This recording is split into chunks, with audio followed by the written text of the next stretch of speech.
오늘 말씀 요한계시록 17장 그리고 18장. 이 말씀은 사탄과 그 사탄의 지배를 받아 하나님을 거부하고 악하게 살았던 사람들, 악한 사람들이죠. 그들의 마지막 멸망을 다루고 있습니다. 17장 1절, 또 일곱 대접을 가진 일곱 천사 중 하나가 와서 내게 말하여 이르되 이리로 오라. 많은 물 위에 앉은 큰 음녀가 받을 심판을 내게 보이리라. 음녀가 받을 심판. 하나님께서 음녀를 심판하시는데 그 음녀가 누구냐? 17장 5절, 그의 이마에 이름이 기록되었으니 비밀이라, 큰 바벨론이라, 땅의 음녀들과 가증한 것들의 엄이라 하였더라. 음녀의 이마에 바벨론이라고 쓰여 있습니다. 그걸 보면 바벨론이 음녀구나 알 수가 있지요. 그런데 요한계시록 당시로 얘기하면 그 바벨론은 로마 제국입니다. 요한계시록 당시가 로마 제국 시대니까 여기서 말하는 음녀는 바벨론이고 그 바벨론은 로마 제국입니다. 로마 제국이 그 당시 세계를 로마 황제를 신으로 섬겨야지 살 수 있지, 그렇지 않고 로마 황제를 거부하고 하나님을 믿으면 살 수 없는 세계로 로마 제국이 그 당시 세계를 그렇게 만들었습니다. 그래서 그 당시 세계를 그렇게 만든 로마 제국, 그리고 배후에서 모든 걸 조정했던 사탄, 그리고 사탄의 지배를 받아 악하게 살았던 악한 사람들, 그 모두를 하나님이 심판하십니다. 17장 8절, 멸망으로 들어갈지니 누가? 그들이. 17장 11절, 그가 멸망으로 들어가리라. 누가? 그 당시 세계를 그렇게 만든 로마 제국, 사탄의 지배를 받은 악한 사람들. 18장 2절, 힘찬 음성으로 외쳐 이르되 무너졌도다 무너졌도다 큰 성 바벨론이여. 바벨론이여, 로마 제국, 하나님의 심판입니다. 18장 10절, 화 있도다 화 있도다 큰 성, 견고한 성 바벨론이여, 한 시간에 내 심판이 이르렀도다. 로마 제국이 어마어마한 제국이었죠. 그러나 하나님의 심판을 받으니까 한순간에 무너집니다. 하나님을 믿으면 살 수 없는 세상으로 만들어 놓은 로마 제국, 하나님을 믿으면 살 수 없는 세상, 그렇게 만들어 놨어요. 짐승의 표를 받지 않으면 매매가 안 됩니다. 짐승의 표, 로마 황제를 신으로 섬기지 않으면 물건을 사고 물건을 팔고 이건 못합니다. 로마 제국 그렇게 만든 겁니다. 그 로마 제국이 하나님의 심판을 받습니다. 배후에서 모든 것을 조장했던 사탄, 그리고 어리석게도 그 사탄의 지배를 받은 사람들, 그 모두를 하나님이 심판합니다. 그러나 우리가 아는 대로 하나님은 모든 인류가 심판받는 것을 하나님이 원하시는 것이 아닙니다. 모든 인류가 하나님의 심판을 받지 않고 구원받기를 하나님은 원하십니다. 그게 하나님의 마음입니다. 심판받는 것, 그래서 멸망으로 빠져들어가는 것, 그게 하나님이 원하시는 것이 아니에요. 모두가 하나님의 심판을 피하고 하나님의 구원을 받기를 하나님이 원하십니다. 그래서 오늘 말씀에서 하나님이 중요한 말씀을 하십니다. 18장 4절, 또 내가 들으니 하늘로부터 다른 음성이 나서 이르되 내 백성아 거기서 나와. 내 백성아 거기서 나오라. 그 다음 말씀 보실까요? 그의 죄에 참여하지 말고 그가 받을 재앙들을 받지 말라. 그런 심판을 받지 말라. 그런 심판을 받지 말라.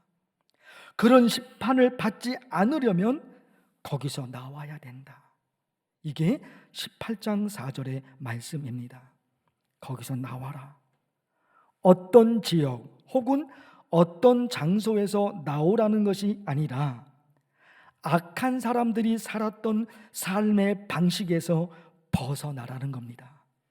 내 백성아 거기서 나와. 그러니까 장소 혹은 지역을 생각하게 되잖아요.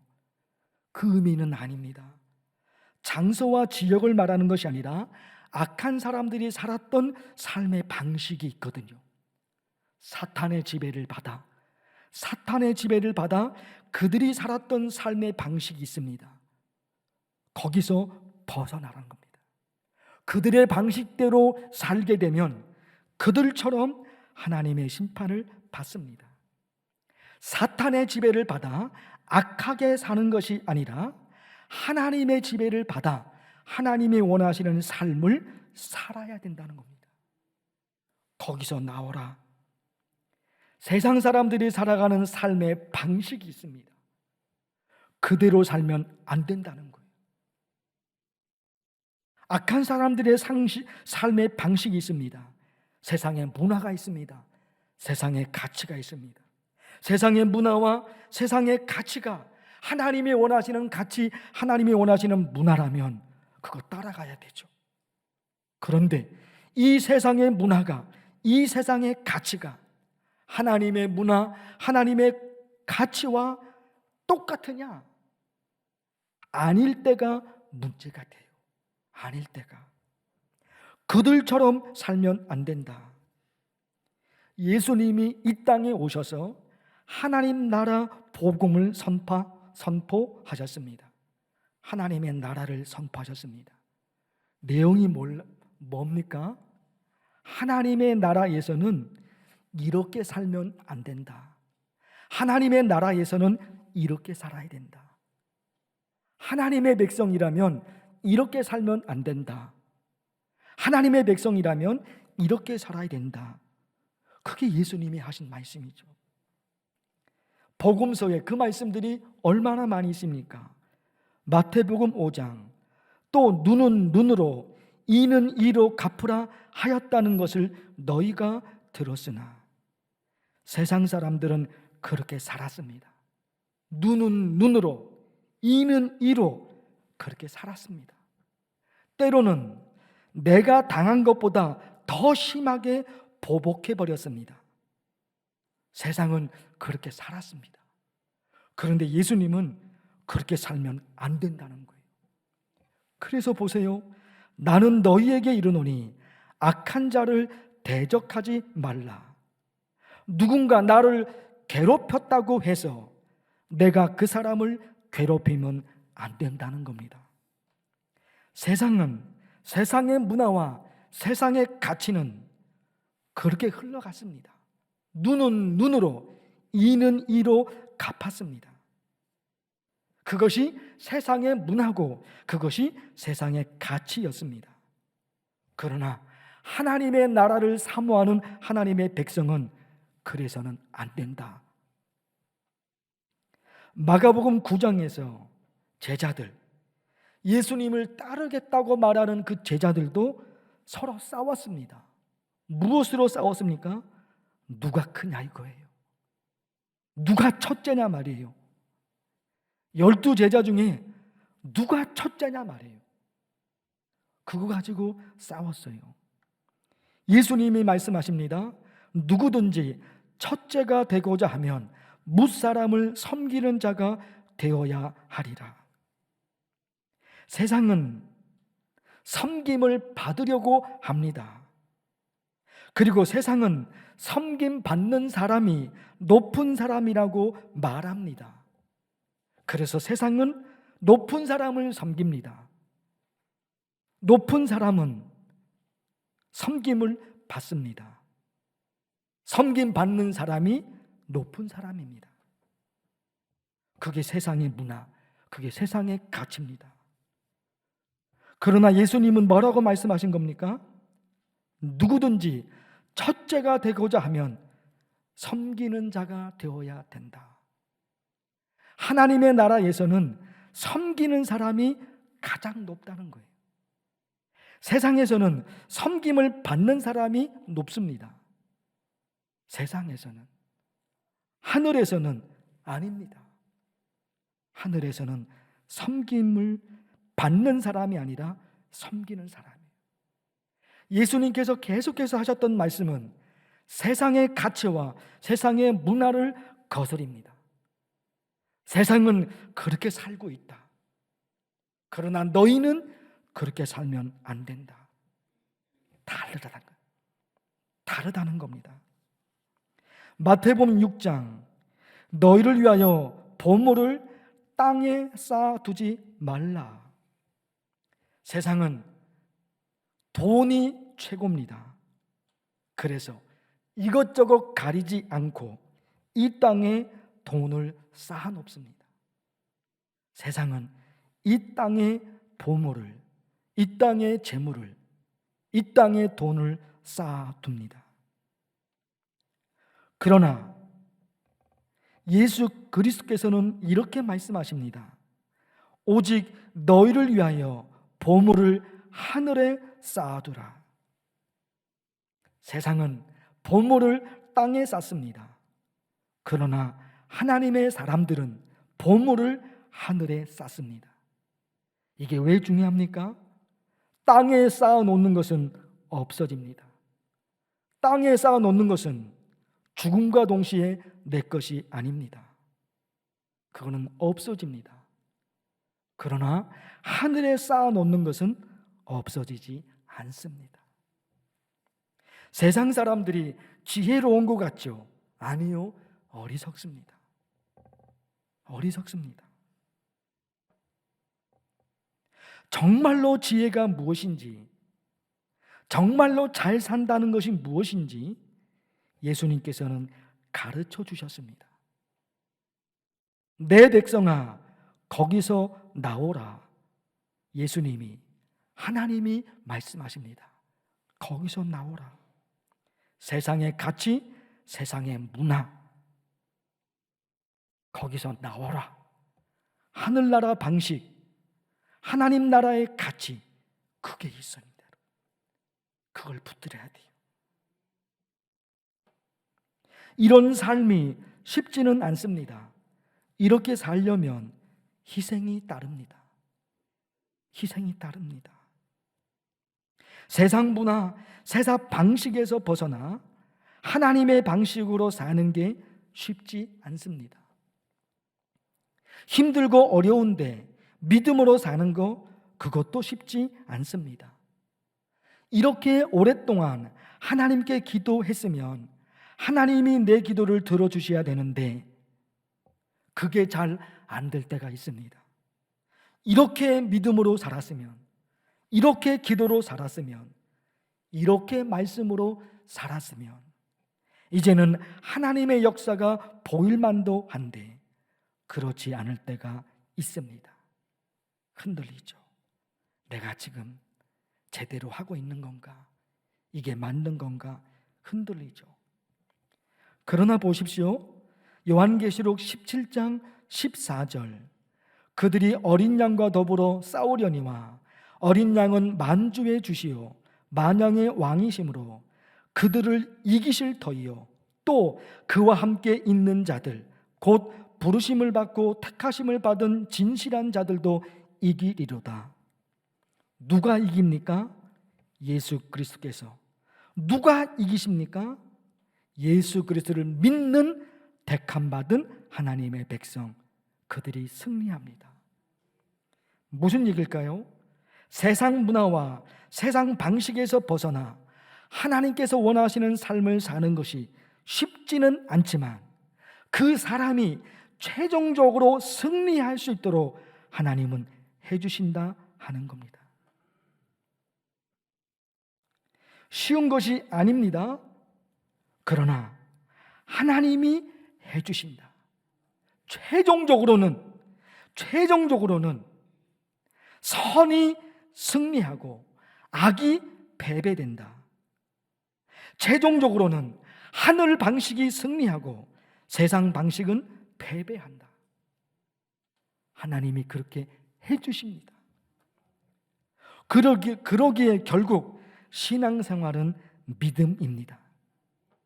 그 믿음이 있느냐 없느냐 하는 겁니다. 마침내 선이 이길 것인가 악이 이길 것인가? 선이 최종적으로는 이긴다. 중간중간에는 어려움이 있고 중간중간에는 패배가 있고 중간중간에는 쓰러짐이 있지만 마지막 순간에 가서는 승리한다. 이게 믿음이에요. 요한 1서 5장 무릇 하나님께로부터 난 자마다 세상을 이기느니라. 세상을 이기는 승리는 이것이니 우리의 믿음이니라. 마침내 하늘 방식이 이기리라. 마침내 예배가, 마침내 기도가, 마침내 찬양이, 마침내 하나님의 말씀이 최종적인 승리를 가져다 줄 것이다. 이런 믿음이에요. 이런 믿음. 수요 새벽 기도 그때 말씀드렸는데 암살이라는 영화가 있어요. 그 영화 주연 배우가 이정재 씨가 주연 배우로 연기했는데 그가 연기한 인물이 일제시대 때 실제 인물입니다. 일제시대 때 실제 인물을 이정재 씨가 연기한 거예요. 이름을 말하기는 그렇고 이 사람이 처음에는 우리나라 해방을 위해서 독립운동을 했습니다. 그런데 나중에 변질되어서 일본 놈들의 앞잡이가 되었습니다. 독립운동을 했으니까 독립운동 한 사람들을 잘 알고 있지요. 그래서 독립운동을 하고 있는 사람들, 한 사람들, 그들의 명단을 이 사람이 일본 놈들에게 넘겼습니다. 변질이 된 거죠. 그 영화에 보면 마지막에 가서 세월이 지나 우리나라가 해방되는데 이 변질자, 이 친일파된 이 사람을 독립운동가가 처단합니다. 그때 이 독립운동가가 변질된 이 친일파에게 묻습니다. 왜 동지를 팔았는가? 왜 동지를 팔았는가? 친일파, 변질자 이 사람이 말하기를 몰랐으니까, 해방될 줄 몰랐으니까, 알면 그렇겠냐, 그렇게 합니다. 우리나라에 유명한 시인이 있는데 그분도 친일파가 되었습니다. 왜 친일파가 되었느냐? 실제로 그분이 한 말입니다. 해방이 안 올 줄 알았어. 해방이 올 줄 몰랐어. 우리나라가 일본으로부터 해방될 줄 몰랐다는 겁니다. 그래서 친일파가 된 겁니다. 그 당시 우리나라 해방을 위해서 목숨을 바쳐서 독립운동을 했던 사람들이 참 많습니다. 그러나 한쪽에서는 우리나라 독립에 대한 희망을 가지지 못했던 사람들이 많습니다. 일본이 우리나라를 집어삼킨 지 1년이 지나고 2년이 지나고 10년이 지나고 20년이 지났는데도 독립이 안 됩니다. 독립운동을 안 했느냐? 독립운동을 여기저기서 했습니다. 수많은 사람들이 목숨을 바쳤습니다. 그런데도 10년이 지나고 20년이 지나고 30년이 지나도 우리나라 독립이 안 옵니다. 그러다 보니까 우리나라 많은 국민들이 우리나라는 일본으로부터 독립할 수 없구나 절망에 빠집니다. 그 당시 일본이 우리나라만 집어삼킨 것이 아니라 전 세계를 대상으로 싸웠습니다. 그 막강한 힘, 우리는 그냥 이렇게 평생 일본의 지배를 받으며 살아야 되겠구나, 그런 생각을 가진 사람들이 많았습니다. 그래서 친일파가 되는 겁니다. 우리 신앙에 적용할 수 있어요. 우리 신앙에 우리나라는 독립을 못해 영원히 일본의 억압 속에서 살 수밖에 없어. 그렇게 되다 보니까, 그런 생각에 빠지니까 독립운동할 생각이 없습니다. 거기서 멈춥니다. 우리나라는 영원히 독립할 수 없어. 그러니 모든 게 멈춰버립니다. 우리 신앙이 그래요. 아무리 해도 하나님의 응답이 없구나. 이 고난과 이 가난과 이 고통에서 벗어날 수 없구나. 이렇게 살 수밖에 없구나. 그러면 거기서 멈춰버립니다. 아무것도 못합니다. 그러나 반드시 하나님이 도와주시리라. 이게 되면 할 게 많습니다. 실제 벌어지는 현실도 너무너무 중요합니다. 실제 현실이. 그러나 그 현실에 대한 나의 마음, 나의 생각, 이게 중요해요. 우리나라는 독립을 못해. 그러다 보니까 친일파가 됩니다. 그러나 우리나라는 반드시 독립할 수 있어. 그러니까 끝까지 독립운동이 가능합니다. 우리나라는 독립할 수 없어. 그러니 할 게 아무것도 없습니다. 할 수 있는 게 친일이 되는 거, 그거밖에 없어요. 그러나 우리나라는 반드시 일본에서 해방될 수 있어. 반드시 독립할 수 있어. 그러니까 할 일이 많아요. 할 일이 어마어마하게 많은 겁니다. 살아계신 하나님이 나를 안 도와주고 계시는구나. 이거밖에 안 되는구나. 그러면 할 수 있는 게 아무것도 없어요. 그런데 반드시 하나님이 해주시리라. 반드시 하나님이 도우시리라. 그러면 할 게 너무너무 많아요. 예배에 매달리고, 기도에 매달리고, 말씀에 매달리고, 찬양에 매달리고, 하나님이 원하시는 것이 뭘까? 하나님이 좋아하시는 것이 뭘까? 너무너무 많아요. 이게 여러분, 이게 중요해요. 복음성가, 제가 좋아하는 겁니다. 반드시 내가 너를 축복하리라. 내 소원 이루는 날 속히 오리니, 영광의 그날이 속히 오리니. 일제시대 때로 돌아가면 독립의 날이 속히 오리니. 이 생각으로 가득 찬 사람들은 할 게 많은 거예요. 끝까지 독립운동을 합니다. 영광의 날이 속히 오리니. 그런데 독립의 날이 오지 않아. 독립의 날이 오지 않아. 거기서 멈춥니다. 아무것도 못하는 거예요. 영광의 날이 반드시 온다. 나의 소원이 이루어질 날이 반드시 온다. 우리 신앙에 적용되는 거죠. 이게 여러분. 그래서 그 복음성가가 이렇게 하는 겁니다. 낙심하며 실망치 말라. 그러니 낙심하지 마. 그러니까 실망하지 마. 세상의 소망이 사라졌어도 현실에서는 소망이 사라져버렸어요. 어떻게 사냐 말이에요. 그러나 세상의 소망이 사라졌어도 온전히 나를 믿으라. 세상의 소망이 사라졌다고 해서 하나님이 사라진 것이냐? 그건 아니잖아요.